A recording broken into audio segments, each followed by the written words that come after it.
അട്ടപ്പാടിയിൽ കനത്ത മഴയിലും കാറ്റിലും വ്യാപകമായി കൃഷിനാശമുണ്ടായി. പട്ടിമാള സ്വദേശി പണിയുടെ 200-ൽ പരം വാഴകൾ ഇന്നലെ രാത്രി പെയ്ത മഴയിലും കാറ്റിലും നശിച്ചു. ഏകദേശം 1 ലക്ഷം രൂപയുടെ നാശനഷ്ടം ഇവിടെ ഉണ്ടായി എന്നാണ് കണക്കാക്കപ്പെടുന്നത്. നന്ദുഷയാണ് വിവരങ്ങളുമായി. നന്ദുഷ, ഈ മേഖലയിൽ ഈ നാശനഷ്ടം വലിയ തോതിൽ റിപ്പോർട്ട് ചെയ്യപ്പെടുകയാണ്. പരിസര മേഖലകളിലും ഇത്തരം പ്രശ്നങ്ങളുണ്ടോ? ഏത് തരത്തിൽ പ്രശ്നം പരിഹരിക്കാനാകും?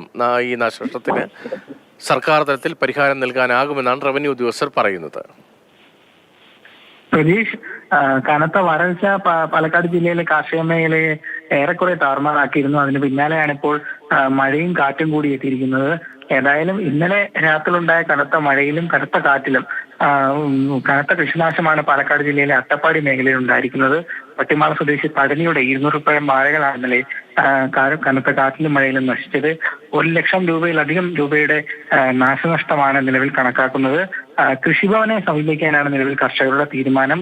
ഇത്തരത്തിൽ കുറച്ചു നാളുകളായി ജലക്ഷാമൂലം വരൾച്ച മൂലവും ഒക്കെ തന്നെ കൃഷിനാശം ഉണ്ടായിരുന്നു. ഇതിന് പിന്നാലെ ഇപ്പോൾ മഴയിലും കാറ്റിലും കൂടി കൃഷിനാശം ഉണ്ടായതോടെ സാമ്പത്തികമായി വളരെയധികം ഞെരുക്കത്തിലാണ് ഇവിടുത്തെ കർഷകർ. വലിയ ബാധ്യതകളിലാണ് പലരും കടന്നു പോകുന്നത്. അതുകൊണ്ട് തന്നെ നഷ്ടപരിഹാരം ഉറപ്പാക്കിയില്ലെങ്കിൽ കനത്ത പ്രതിസന്ധിയിലേക്ക് ഇവരുടെ ഓരോരുത്തരുടെയും ജീവിതം എത്തിപ്പെടാൻ സാധ്യതയുണ്ട്. അതിനാൽ തന്നെ കൃഷിവകുപ്പിനെ സമീപിക്കാനാണ് നിലവിൽ കർഷകർ തീരുമാനമെടുത്തിരിക്കുന്നത്.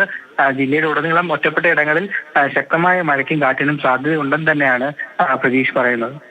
ശരി, പട്ടിമാളത്തിൽ വ്യാപകമായി കൃഷിനാശമുണ്ടായി.